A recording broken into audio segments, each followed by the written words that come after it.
Greetings, Sacred Metaphysical Sisters, and everyone else out there in virtual world. This is your girl Takayu, and I'm coming to you today dealing with following your signs and how do you know the signs of life. What are you supposed to be doing? What is your subconscious trying to say to you? And how do you get more in tune with that? So with that, the first thing I'm going to talk about is dreams. Dreams is one good major indicator of your signs. How do you tell the difference between a dream, just a random dream, and something that is a message or a communication from your subconscious mind? Well, for starters, the first thing is it usually will be something that comes out of nowhere. Like for instance, out of nowhere you may dream about a spider web. There's no real reason for you to have dreamed about it. If you dreamed about something that happened that day, you've been watching crazy movies, then that's just a dream. But if there's no reason out of nowhere you dream of a spider web, usually you can pretty much bet it's kind of a symbol or a message. Symbols is how your subconscious communicates with you. It can mean, for instance, a spider web can mean to you an entanglement or a sticky situation or something to beware. But in that, a spider can mean different things to different people, or a spider's web.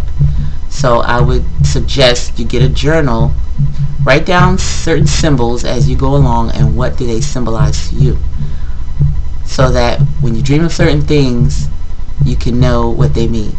And also a good indicator is once you have the dream, usually you'll wake up right after a dream that's a message. In the middle of the night, whatever, and you'll be like, "Dang, that's a crazy dream. Why did I dream that?" The first thought that comes in your mind, the first gut feeling, the first reaction is usually what it meant. That's why it's important to keep a journal and jot it down right away. Write down little details, and then you can brainstorm later, like, what does it mean? What does this symbolize, and what does that mean? And you kind of relate it to things that's going on in your life. Another one would be mental images.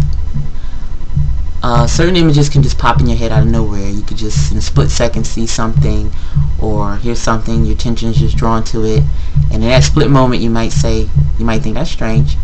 That second that you think that's strange is usually a message.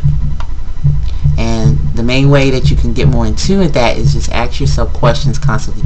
Why is that? Why am I doing this? Why is that person walking in front of me? Why are they walking behind me? Why is this car passing in front of me? Just constantly questioning everything. Phrases that get stuck in your mind, like just simple phrases, something you just can't get out of your head. Not saying you've been listening to a song and you just can't get out of your head, but just a phrase that has some sort of meaning to you is usually a message. Feelings out of nowhere. You may be around someone, you just get nervous. Listen to it. It's a reason. Unless you have a nervous condition. Or you might just get worried, or you might just feel uneasy. Don't write those things off, because the more you get in tune with yourself, the more you'll realize those little minute details are messages. Premonitions. Other people sometimes will reflect your inner self from the outward, like a mirror image. If several people keep telling you the same thing, like, "Oh, you always do this," then you need to start looking at it, because it's a message of something that you need to look at in yourself. Certain scenarios that you keep going through in life that you may wonder, why do I keep going through this?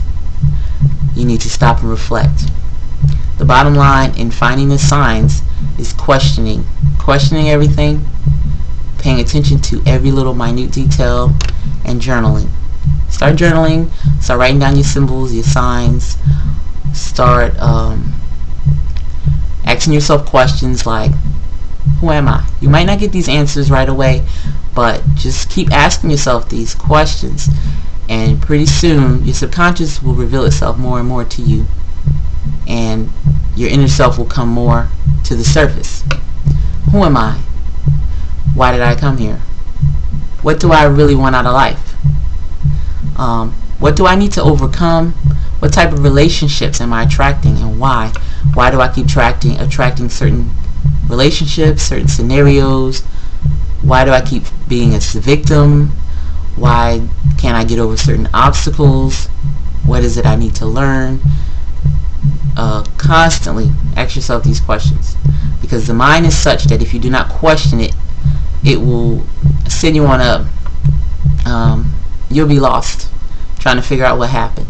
You got to put the mind under a constant observation. You have to question it 24 hours a day. What are you doing? Why are you doing that? Why is he doing this? Why should I be doing that? You know, blah blah blah blah. But it's very important, because the minute you let it go, you know, the next thing you'll be asking yourself is, Dang, why did I do that? I know I shouldn't have did that. Because you really do know.